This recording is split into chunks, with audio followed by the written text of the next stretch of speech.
भिजवून घ्यायचं, तयार करून घ्यायचा पालक भजीसाठी। हा पीठ मी यामध्ये ओतते।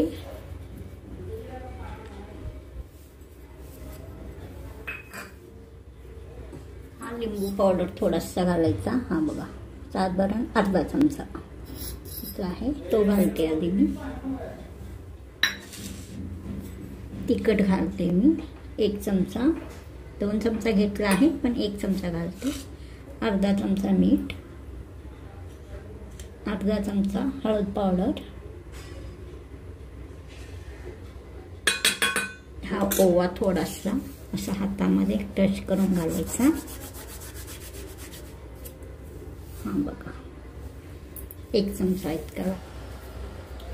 आता चांगला पीठ हा थोडा थोडा पाणी घालून भिजवून घ्यायचा। बघा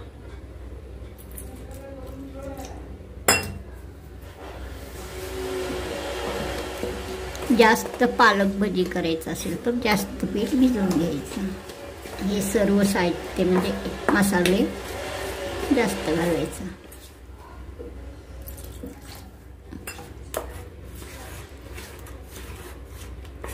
मी कुठल्या प्रकारचा सोडा वगैरे नाही घालत, कारण त्या सोड्यामुळे तेल शोषून घेतलं जातं, भजी ही तेलगट होते।